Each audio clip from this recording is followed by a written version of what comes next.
started. So welcome to 377. I will be the instructor for your course. My name is Prashant. And what I hope to do today is give you all a flavor of what this course is about, what we hope to achieve through the semester, and what you should be keeping an eye out in terms of assignments and so on, what they will involve. Okay, so it's mostly an organizational meeting with syllabus, go through the syllabus and so on. Maybe in the last 20 minutes or so, we'll do a quick introduction to operating system, mostly a history lesson rather than any technical details. Okay, so let's start with course information. So there is a course web page. You don't have to write this down. You can go to my web page and there will be a link to this page. I'll show you the page in just a moment. I will be posting the lecture notes, all the slides that I typically show you in class will be posted on the course page.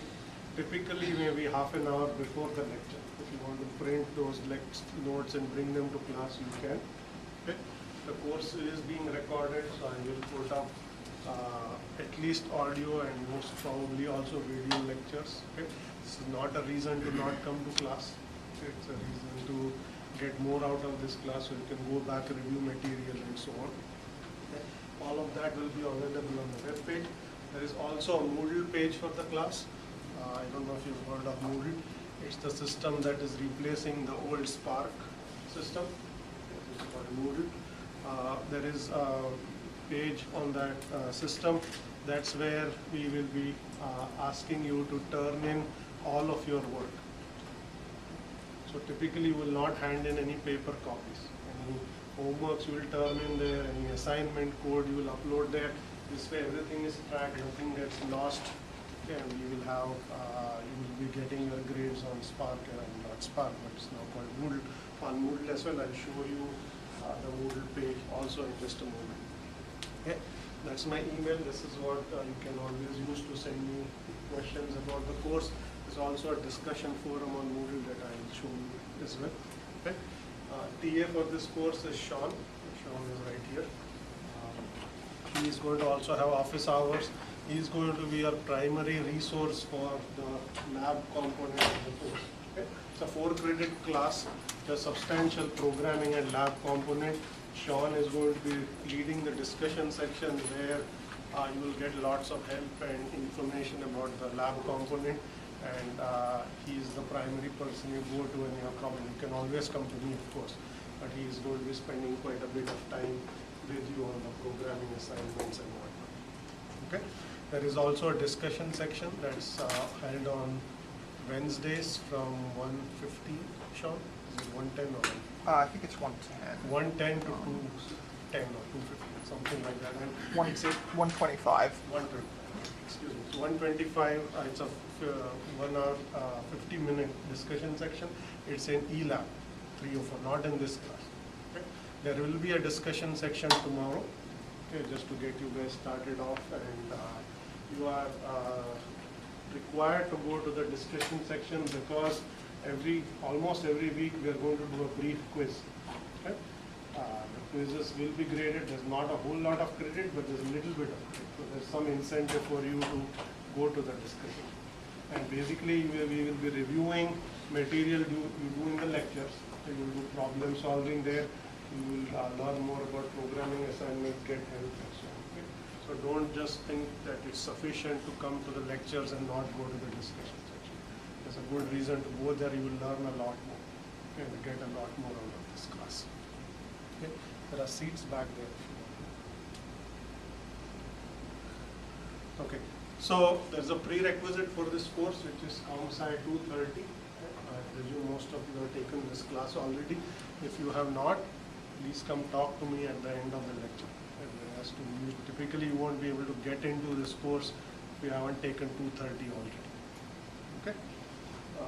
There are a couple of books that we'll be using. There's a primary textbook, which is Operating System Concepts by Silvershats.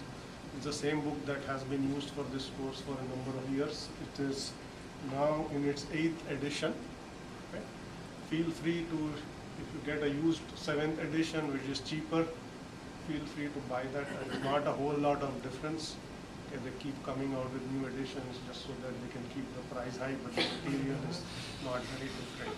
Okay, so there isn't a whole. This is the official recommended book, but I am perfectly happy to have you buy the 7th edition if you want.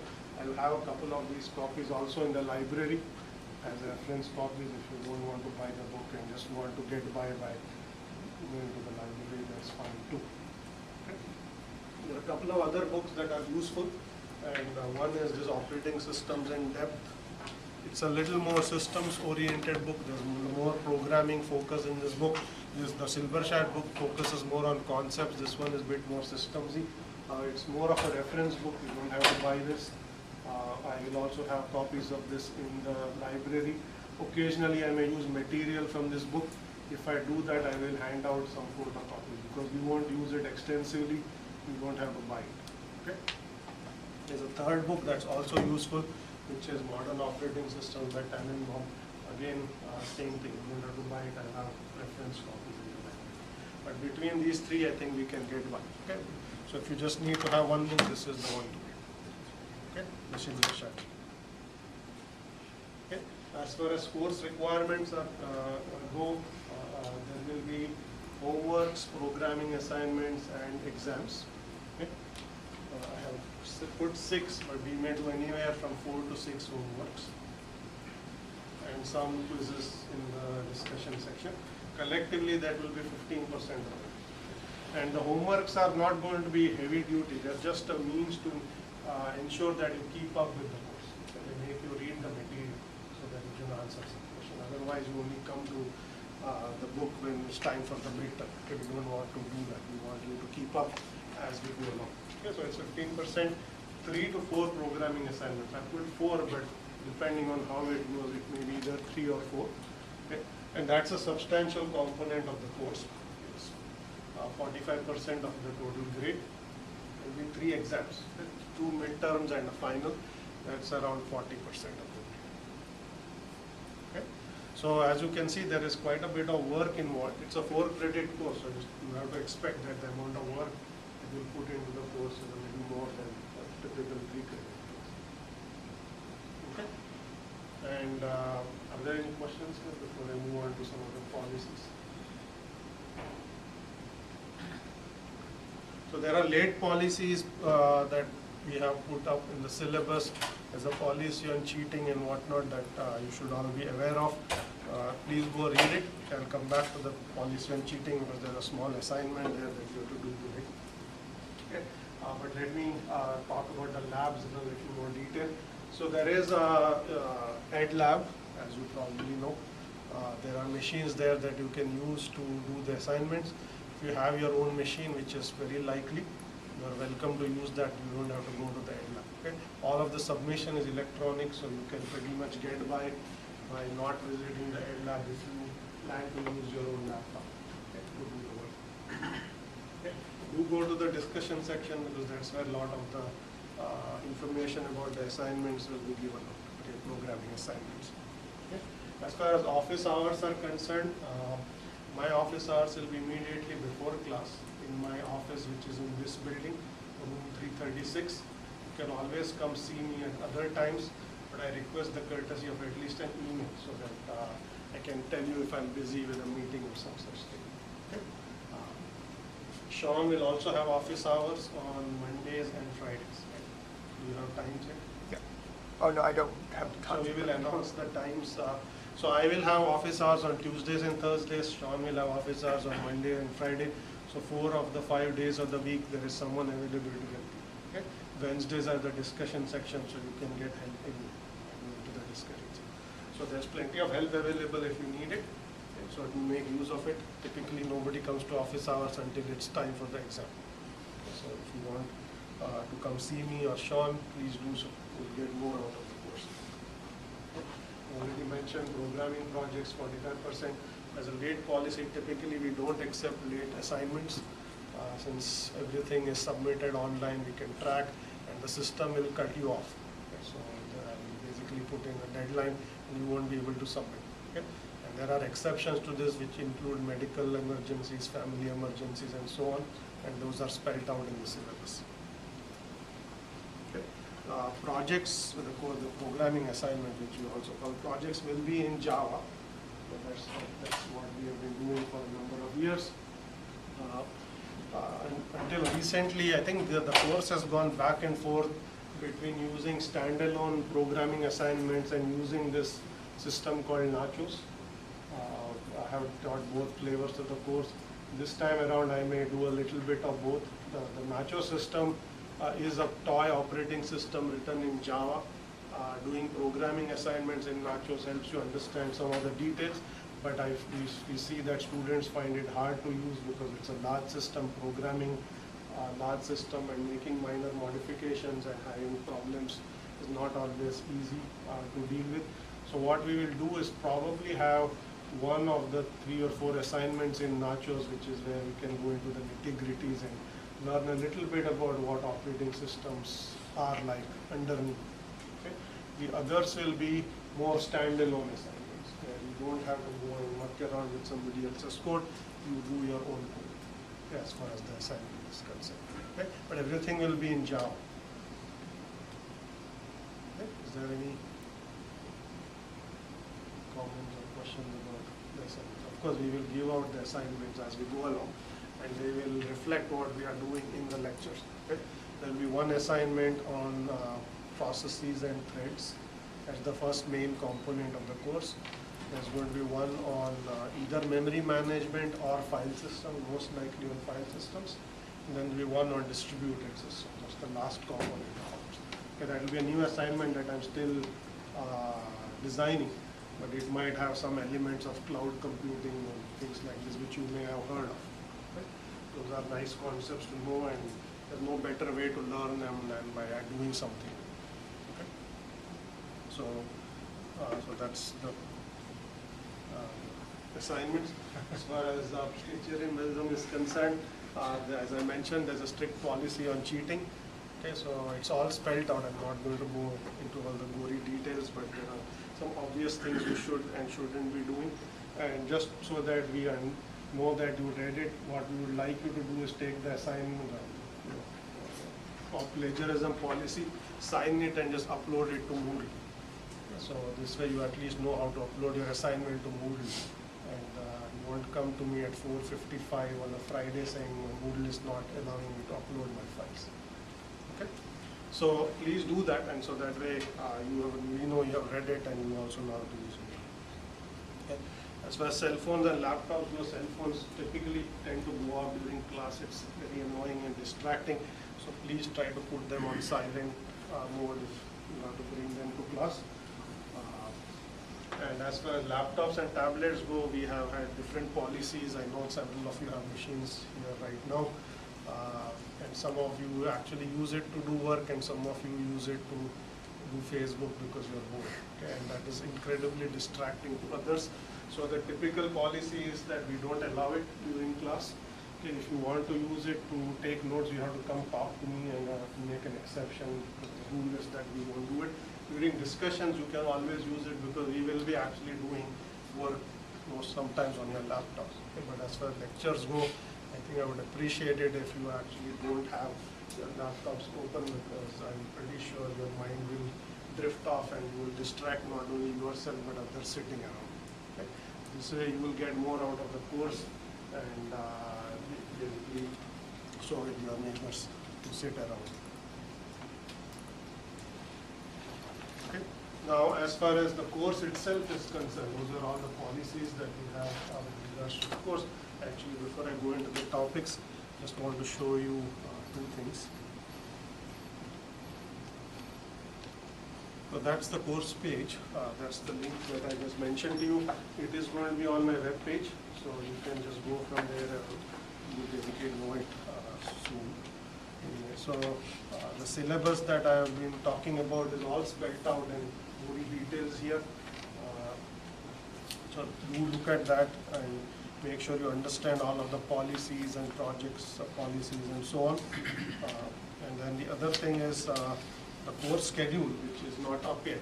will have all of the lecture notes, including my PowerPoint, the keynote slides, as well as lots of other material, including links to the audio podcast of this course, video lectures, and all that kind of stuff. Okay, that will be posted here. The lab section will have all the labs. Yeah, needless to say. Okay, so if you go also to the Moodle page, which is moodle.umass.edu. Okay, as I said, that's the new incarnation of Spark. Spark has been discontinued by the university. Moodle is the new learning management system. So if you log in, you will basically, you should, if you're registered, see 377 in there. You go to the 377 page, this is what it looks like. So as you can see, I put a link to the course page, that's the other page I was just showing you. There is that policy, that's your assignment, which is to upload a signed version of your collaboration policy. So if you click there, it will allow you to upload something, or hopefully it should. So you go there, you upload a file. Okay? And all the assignments will be handed out on Moodle and you have to submit them through Moodle. So it's essential that you at least access it and make sure it allows you. If for some reason there's some problem with your registration, this is the time to get that sorted.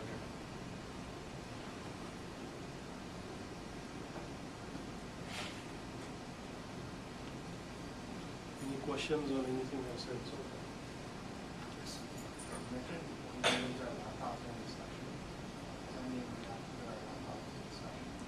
Oh, the question is, do you have to bring your laptop during discussion? You don't have to.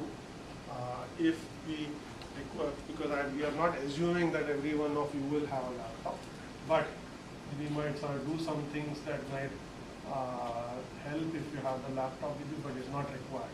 So you can always go back and do it. If you are working on a project and you have certain questions you want to ask Sean a question or show him something, it may help to bring your laptop and show this is what's happening.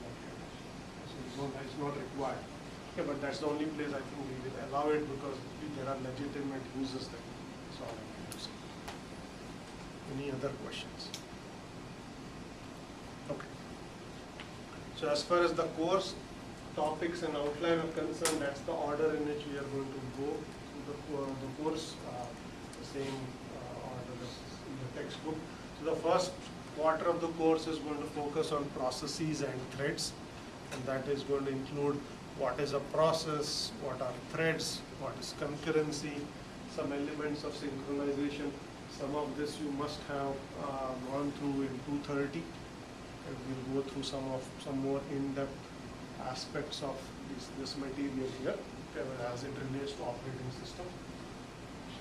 Next component of the course is going to be on memory management. This is how your operating system manages the RAM on your machine. Okay. Important aspects of operating system. So quite a few topics there, including demand paging, virtual memory, and things like that. Okay.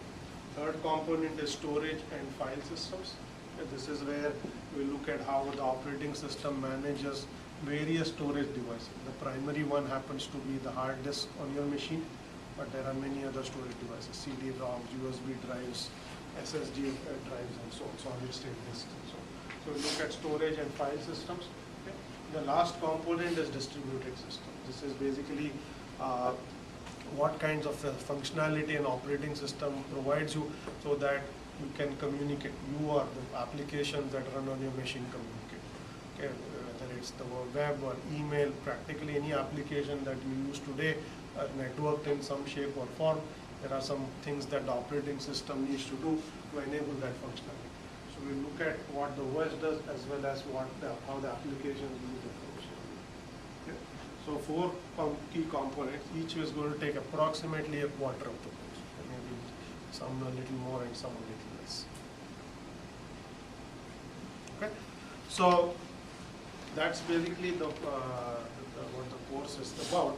What I want to do now is talk a little bit about what is an operating system at a very high level, define what it means, what we get out of studying this topic, as well as do a quick history lesson. As I said, it's a short class today. We're not going to use up our entire hour and 15 minutes. Okay. So I'm going to go through a quick history lesson and then end the class. But I will stick around if you have questions about registration and whatnot. Okay. So let's start with the definition of what is an OS. Yeah, there's no one definition. There are many of them. So you can basically think of it as the interface that sits between the user, i.e. you, and the underlying hardware, that is your machine. So it's a piece of software that is essentially sitting between the user and the hardware. So you may ask, why do you need it? Okay, why can you not directly use the functionality on your hardware? What does the operating system provide you? So essentially why you need it is, you can also think of it as a piece of software that provides a easier to use interface to the underlying resources on your machine. So the operating system deals with lots of the hard parts about where to store your data, how to get it back from the disk and so on. You don't need to worry about it. It gives easier to use abstraction. Okay? One such abstraction is that of a file. Okay? So when you create a file and you write something into that file, the operating system deals with all the issues of where do you put this file on disk, how do you account for how much data is in it when you open that file again, how do you go back to the disk, figure out where the data is, bring it back to the application. You don't need to worry about it. You don't tell the OS saying, go to this location on disk and go and fetch the data that's stored there. The OS is figuring all of that out for you. All you need to know is the name of the file, which hopefully you remember, and you can just specify that and the OS takes care of that.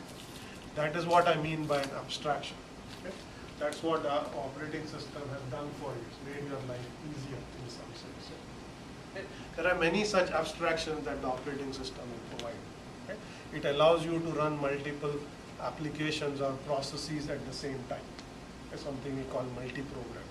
You don't need to deal with, all you do is you open your applications and the operating system figures out which apps are running and which ones are you using at any time, how do you arbitrate all the hardware resources across them and so on and so on. So you just get on with your work and the OS is dealing with all of the details of the underlying hardware management and so on. Okay?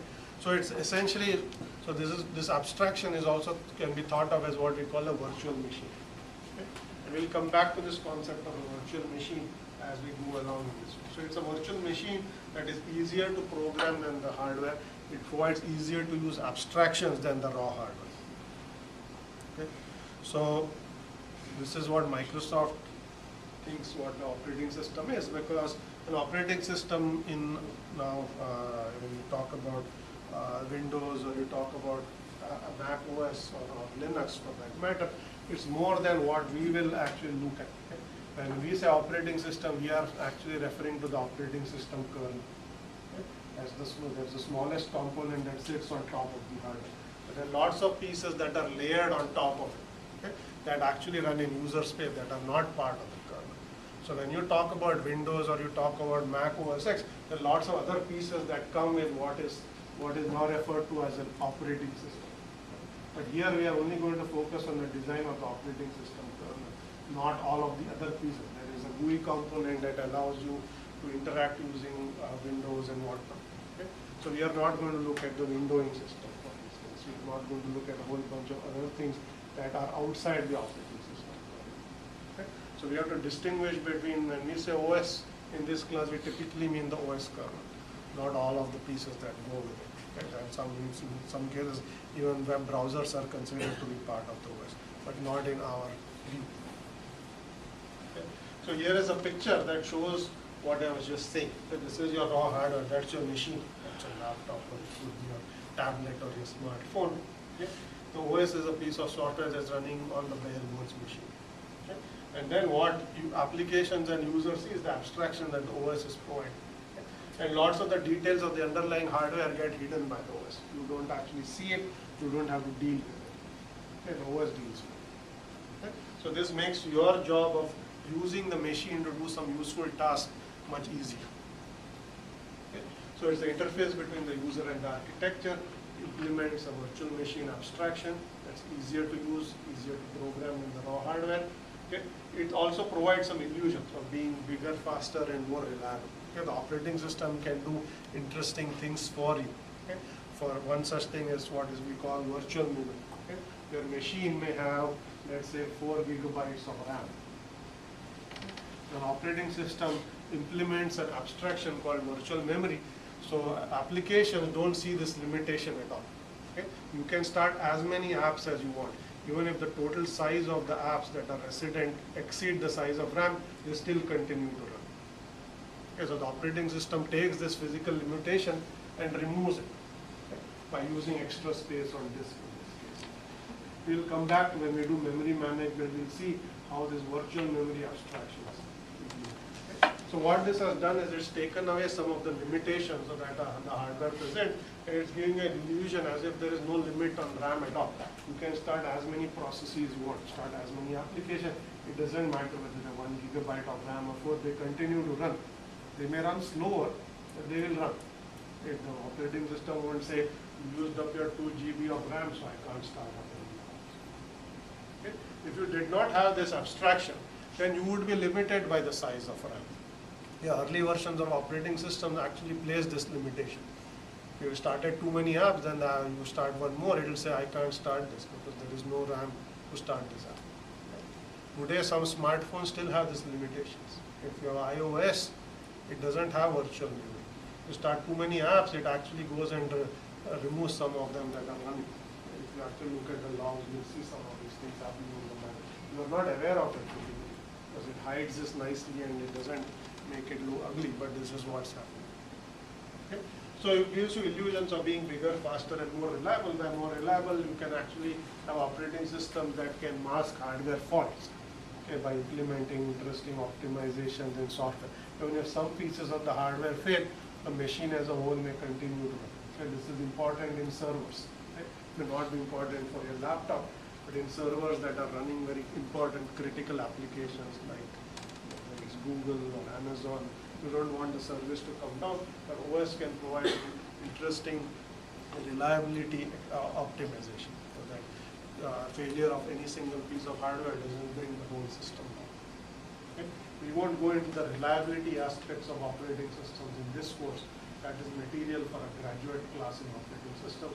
I just wanted to mention that OS can do certain things like reliability. Okay, now, so this is all great. So, but what do you give up for it? Okay, so there is something. Nothing comes for free. So there's something you have to give up. Okay, so the thing that you give up is the extra overhead that the operating system has imposed on you. Because it's a piece of software that has to sit between the application, there is always an overhead because any interactions between the applications and the underlying hardware have to go through the operating system. If you want to access a file that sits on the disk, which is a piece of hardware, that request has to go through the OS. Okay, you can't just go and directly access the raw data sitting on this. Okay? That is going to impose some overheads. And what that means is your machine will run a bit slower than if there was no OS at all. So you get all these conveniences, but it comes at a cost. Okay? And the more functionality the operating system provides, the more is going to be the overhead. As you can imagine, sometimes new versions of operating systems come out and you install a new version and you say my machine is slow. Because they pack more functionality, that comes at a cost, which is higher overhead. The machine may slows down because now there's more stuff to deal with as far as the OS is concerned. Okay, so now the field of operating system continues to be an active area of research. There are many people that are doing research, but here when I say research, I'm taking a much broader view of operating system, not just operating systems kernel. Relatively little work is actually happening on designing new kernels. Okay, most of that work is happening in industry, and you've heard of most of the companies that do that. Okay, this is either Microsoft that develops the Windows kernel, or Apple that does OS X, or the open source community that does Linux. Okay. But but the area itself is much broader than kernel design. There are lots of other interesting aspects of operating system, and that itself is a very active area. There's lots of work happening, lots of optimization. Cloud computing is one such area which you may have heard of, very active area of research right now. There are several others. There's another one called grid computing, which is somewhat related to cloud computing, another important area of research. About 10 years ago, web-based systems were an active area of research. They still are, but it was very hot in the late 90s and the early 2000s. Okay? So new areas in this field keep emerging and people keep coming up with new innovations.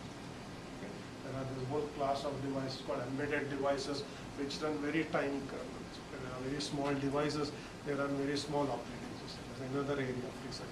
How to make operating systems smaller and smaller so they run on smaller pieces of hardware.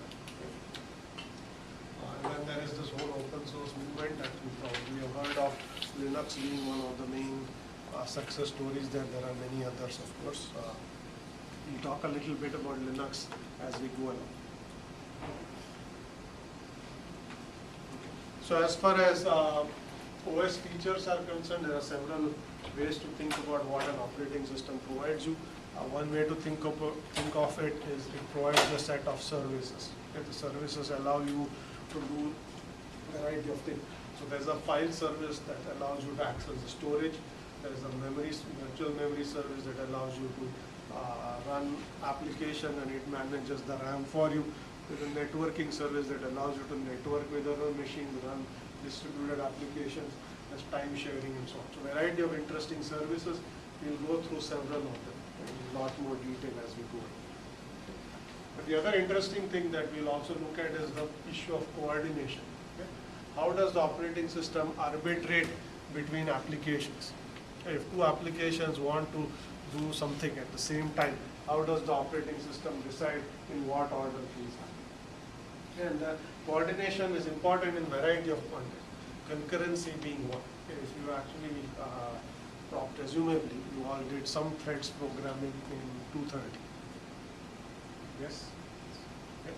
So threads are an example of concurrency. You have multiple threads, you had shared data structures, like a buffer, and then two threads try to read a variable, a shared variable, or write to a shared variable. You basically have to have protected with a lock, right? Or semaphore or a lock. You must have done some of this. Okay? So these are all abstractions that the OS provides so that you can write correctly. Okay, the notion of a semaphore or a lock is implemented inside the operating system so that the right things happen. Okay? They're exposed to you at a very high level, maybe in the Java, using Java threads, but they use underlying OS primitives for correctness. Okay? So that's implemented inside those. So what we will do here is actually look at how an operating system implements threads and concurrency. How do they implement semaphores? What does the kernel have to do? Okay? Same goes with memory protection, okay, or file protection. Okay, there is a notion of protection in operating systems so that one process cannot access private data, whether it's memory data or data stored on disk of another process if it is protected. Okay. How is that implemented by the operating system? How does it ensure both security and privacy? Okay. It's another issue of coordination. Okay. So security is well. So essentially what we want to do, when you put all this together, what we want to do is design this piece of software, which we call an operating system, okay, that is convenient to use as far as the user is concerned. So convenience is an important design goal, and efficient to use. Okay. So then you will see that this is often a trade-off. Okay. Sometimes you cannot actually get both always. You might have to trade off convenience for efficiency. To make something more convenient, you might have to add more code, which makes it less efficient. Okay. Or you want to make it fast, you might have to throw out some of the functionality, but that sort of will make it less convenient. So you want to strike a balance between convenience and efficiency. Okay. And how to strike that balance well is one thing that we learn in this course. Okay. And that issue is not just related to operating system design. Whenever you design any large piece of software, okay, whether it's a database or a large piece of code, you often have to make design choices. And they always involve trade-offs. Okay. Should I do more or should I do less? What's the implication of adding more functionality and what is the cost? Okay. So you always have to make these design decisions. And as part of studying kernel design, we look at how to strike this balance well, okay, so that it's still useful and yet convenient and efficient. Okay. So that's basically a general system design principle. So by studying operating system, we are learning something that applies to other disciplines as well, other disciplines within computer science that is as well, which is how do you make this trade-off between performance and convenience, performance and simplicity, putting functionality in hardware or software. Okay, that's another example. So you could put more functionality in hardware that's expensive and makes it faster, or you could do things in software which makes the hardware cheaper, but then the software runs slower. Okay? So lots of design choices. How do you make these design decisions? So I already covered some of this, so I'm going to skip that slide and come back to building large computer systems. So another goal of this course, although we are actually studying operating system design, is really to understand how do you take some of these ideas and apply them to building large computer systems and not just designing on what's current. So the design principles are general. You'll see them applied to a specific context, which is kernel design. But they are more general, and you'll see that the same principles might apply when you are designing very large distributed systems. So these could be systems like the Google search engine, which runs on hundreds of thousands of servers concurrently. Or most of the large services, internet services that you see out there are essentially distributed, and they are very large. They run in multiple locations around the globe, hundreds of thousands of servers or tens of thousands of servers. And how do you write applications of that scale? How do you make them work well? How do you make them provide the right functionality to the user? So what we learn here on a small scale for kernel design will also apply to some of these ideas. Okay? And as we progress through the course and when we come to the last component, which is on distributed systems, we'll actually see how you take what is essentially a single machine and a kernel and make it work across multiple machines. What functionality do you use to build some of these higher level applications?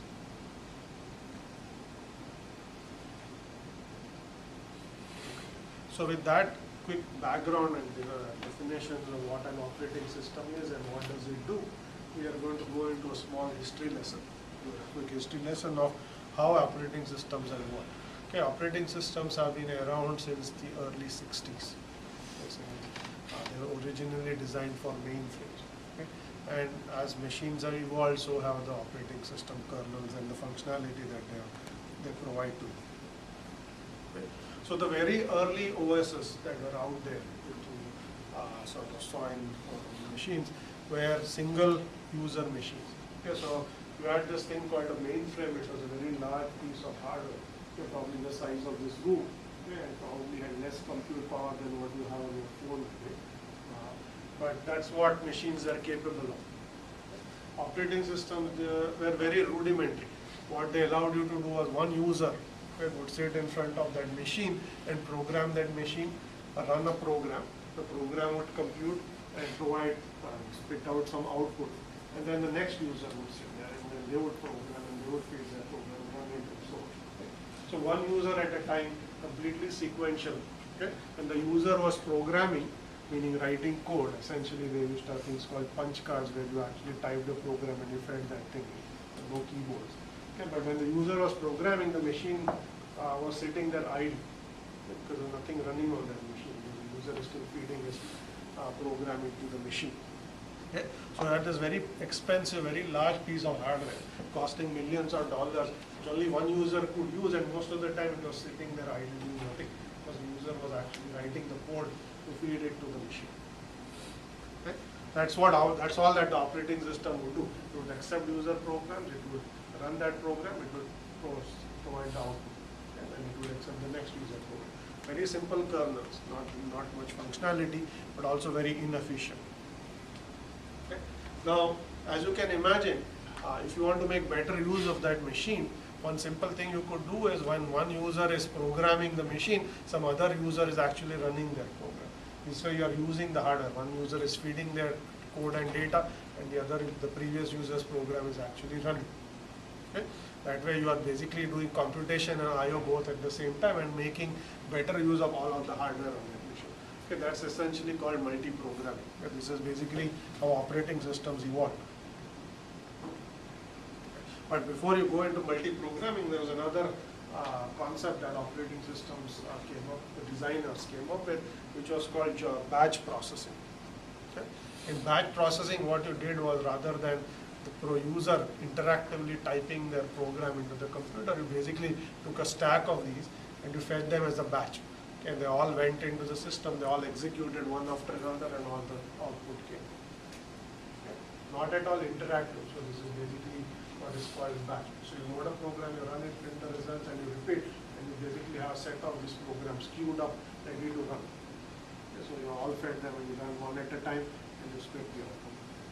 Then you can submit your jobs on cards, which I presume most of you not heard of what a punch card is, or tape. Yeah, I'm sure most of you have never seen a tape either. But those are the input devices for computers in those days. Okay, so no real scheduling. Okay, you basically just fed them these things one job at a time. Okay. Then basically came the concept of doing a little more, if you are putting in some optimizations into the kernel, so you could make a bit of better use of the machine. Okay. And this is done by overlapping I/O and computation. Okay, so if you think about what this means, let's say your machine here has a CPU and there is a keyboard. Okay, so essentially one user is typing their program here, okay, but while you're doing that, your CPU is idle because there's nothing that is doing other than accepting input, which is not very good use of that CPU. So what you could do is run another process there while one user is feeding them. Okay, so this is I/O and this is computation. So if you have the ability to overlap, which is have both of these activities happening at the same time, okay, you can make better use of this machine. That was the insight that this OS designers came up with. So that the CPU doesn't have to be idle while the user is typing the program, or the keyboard doesn't have to be idle while the CPU is running a program. You can use both of these pieces, components of the hardware, and make better use of your $1 million that you have spent on this computer. And that's how much machines used to cost, mainframes used to cost in those days. So essentially, that allowed, so this is what operating systems evolved to. They allowed you to do this task. Okay? So that basically led to the era of multi-programming. Okay? Rather than just have one process and one I/O task, you could have lots of applications. You just generalize this idea, saying why stop at one job running on the CPU and one job doing I/O. Basically allow multiple users to run their jobs simultaneously. Okay? So lots of users can log into the machine. They can all submit jobs. All these jobs run concurrently. And the OS deals with how do you allocate CPU time to these jobs, how do you allocate disk storage to these jobs, and so on and so forth. Okay? So this is what is called multi-programming. Everything that I've talked about until now is called uniprogramming. Uniprogramming means one program at a time. Okay? Multi-programming means you can run more than one at a time. Okay? Practically every OS you see today is in this category. It will be hard pressed to find unless you are actually doing some embedded systems programming, which is programming some tiny piece of hardware. You won't see uniprogramming. Basically, most of general purpose kernels today fall into the multi-programming camp because that is the best way to use the hardware on that machine. Now, although multiple users can use that machine, the OS is actually playing a very important role here. It is figuring out which jobs to run, when to run these jobs. By job, I mean a process or an application. Okay? How to run them, in what order to run them, how to protect one application's memory from another so you don't go and corrupt some other process memory and things like that. When to resume jobs that may be waiting on I/O and so on. Okay? Lots of interesting things have to be done in the kernel to enable multi-programming. And those are all things we'll actually study. Okay. So as operating systems have evolved, so have their complexity. And you add more functionality, the kernel grows in size, it has become more complex. There are several interesting side stories here of how operating system complexity grew and how it became unwieldy and caused lots of problems. There was a famous story about this OS called Multics. I don't know if you've heard of it.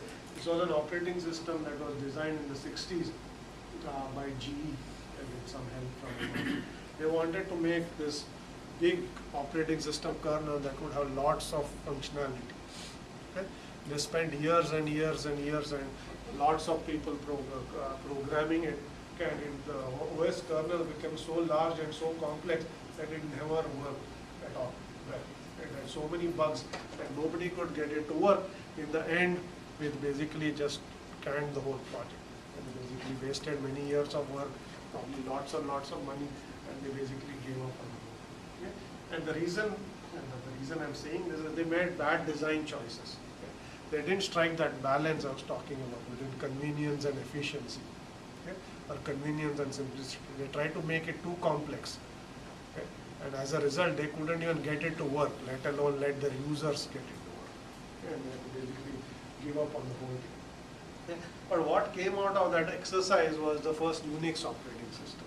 So basically, people who are working, some people are working on Multics said this is the wrong way to design operating systems.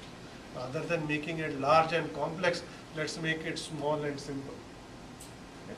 So basically, three computer scientists at Bell Labs in the 70s essentially said we are going to use a completely different design process. We are not going to try to pack every possible feature you can think of into the OS. We are going to make something very tiny and simple. Okay? And they designed the first Unix, which is still around today in many flavors, as you can imagine. So you can see which design choices has won. Okay? Basically, you keep things simple, you basically get more success. Okay? But that doesn't mean that simple alone is good. As hardware evolves, you have to keep adding more functionality. But having that balance is important. You try to basically go too much in the camp of having lots of functionality, you will get into this kind. And this has nothing to do with operating system design. This is true of any, if you do any software engineering class, you will hear the same thing. Right? Good software design principles are important. You have to think carefully about what functionality to put, why to put it, is it really necessary, how to do it right. So there are all these important aspects that apply broadly to systems, is software design, that apply here as well. Okay. So here's another take on this history lesson that I was talking about. So this is what I was talking about, Multics. Okay? Lots of programmers, 6-year project, complete failure. Unix, okay, 3 computer scientists, okay? Kerning and Ritchie and someone, I think Bob White. 2 years, and they wrote a piece of software that's been a big success. Every modern operating system that you see today has some legacy that goes back, including Windows. Windows was redesigned, and at one point it actually had integrated a lot of code from a Unix project. They can't recognize it as Unix, but it has some legacy that goes back. So that's basically the era of mainframes in the 60s and the rise of Unix in the 70s. And as you basically go through this history lesson, what you see is as time goes by, hardware has started getting cheaper and cheaper. Okay? In the 80s, you could actually buy personal computers. You had to spend maybe $5,000–10,000. Okay? Still more than what you would pay for a PC today, but not $1 million. So a lot more people could afford a computer. Because the price kept dropping. What basically that resulted in is the use of personal computers. So it's not that you have to have a mainframe that sat in some room somewhere. Everyone could have one on their desk. Not everyone who could afford to spend $10,000 could put one on their desk. And that resulted in a new era of operating systems, which were PC-based operating systems. Okay, this is where you see DOS first coming into the picture, early versions of Mac OS coming into the picture. Okay, so these were all operating systems that were designed to run on personal computers. Okay? They had different feature sets from operating systems that run on servers. Okay? Here, usability is key. Okay? Because there's a user sitting in front of the machine and directly interacting with it on a day-to-day basis. Okay? So that has resulted in the use of mouse as a piece of hardware to interact, windowing or GUI-based systems, which most server operating systems don't have. Okay? So it resulted in different design choices as far as operating systems are concerned. Okay? So GUIs being the most important difference between the early OSs and PC-based OSs. Okay? And this trend has continued. I talked about Moore's law before we end the class. This is basically hardware getting cheaper and faster is basically an outcome of Moore's law, which we will come back to. But essentially, because of Moore's law, hardware has gotten cheaper and cheaper and faster. So what that has meant is basically, if you look at what is happening today, there are basically the traditional incarnations of machines, which are laptops and desktops. But there are lots of devices that essentially have a computer inside them, which you don't recognize them as computers anymore. And because the things are so cheap that you don't even think of putting in a microcontroller and calling that thing a computer.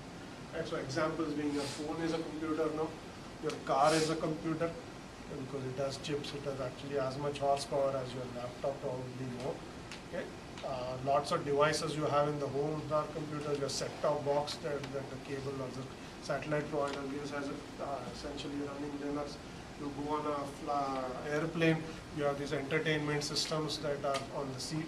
Those are actually full-fledged computers, and you don't think of them as that, but that's essentially what they are. Okay? And you have this rise of sensor networks where you have very tiny devices that you now either wear or you have in the environment that are essentially full-fledged computers. You can have monitors that monitor your vital statistics that are essentially full-fledged machines. Embedded ones, but they are the less full-fledged computers. So you have this trend which basically has made hardware so cheap that it's possible to put a machine for any particular very specific application, and very specific ones rather than general purpose computing that laptops and tablets are running. Okay. That's on the one hand. On the other hand, because machines are so cheap, you can buy lots of them even to do traditional computing tasks. Okay. This has led to the rise of cloud computing and grid computing. Okay. Because machines are this cheap, Google can afford to put 100,000 machines to run their search engine. It's not cheap, may cost hundreds of millions of dollars, but it's still feasible for a company of that size. Okay. So that's essentially parallel and distributed computing. We have this very large set of servers that sit in the machine room somewhere that run this highly distributed task, whether it's search engine or it's Amazon's e-commerce site or it's Facebook. All of these apps run on very large clusters, okay, that sit in a data center somewhere. And this is again the consequence of the same trend of hardware being cheap. You can buy lots of servers, just as you can buy lots of chips and put them in lots of different applications. Okay, so this is our dated history lesson, which shows you the trends of the cost of computing, how it has dropped and how the processing power has actually increased. So you see disks not too long ago, 25 years ago, when you bought a hard disk, I still remember buying a hard disk that had 20 megabytes of disk space. Okay. And then there were disks used to have gigabytes, now they have terabytes. Okay. 3 orders of magnitude improvement. Okay. So memory, this has gone the same way. You used to buy PCs which had RAM in megabytes, now you buy them in gigabytes. Okay. Another 3 orders of magnitude. Same thing, reduction in cost. We've gone to now $500 PCs and $200 tablets and what. That are probably more processing power than PCs in most cases. So all of this is basically a consequence of what is called Moore's law. Yeah, I don't know if you learned about Moore's law in 230. Anyone know what Moore's law is? Anyone know who Moore is, first of all? You know who Moore's law is? It's Moore's law is named after Gordon Moore. He's one of the stalwarts of computing. He came up with lots of good ideas, and Intel came out of some of what he did a long time ago. But basically what Moore's law says is essentially every other year, the amount of computing power that you can put in a chip is going to double. Okay? That's because the technology is improving such that you can pack more transistors on a chip. You can pack more transistors on a chip, you can do more computing using that chip. Okay, so the essential consequence is every other year you can get a 2x increase in your computing power. Okay. There used to be a time where this improvement essentially resulted in faster and faster machines. Okay, you would have a 500 megahertz CPU, then you could get a 1 gigahertz CPU, 2 years later you got 2 gigahertz CPU. But essentially what happened after a while is that this Moore's law still exists, but this trend has changed how chips have evolved. Because as the speed of chips has increased, so is the heat that they generate. So as they generate more heat, that means you need more cooling to cool the same chip. So what happens now is rather than doubling the speed of the chip, you essentially put more cores on the chip. You put more tiny elements. So instead of getting a dual core machine, 2 years from now you should be able to buy a quad core machine for the same price. And 2 years later you should be able to buy 8 core machine. You see this now in smartphones. To actually track the trend, you see that 2 years ago everybody was talking about, maybe 4 years ago, single core smartphones. Okay? Then there were dual core smartphones. Now everybody is talking about quad core smartphones. Right? What you do with 4 cores on your phone, I still don't know.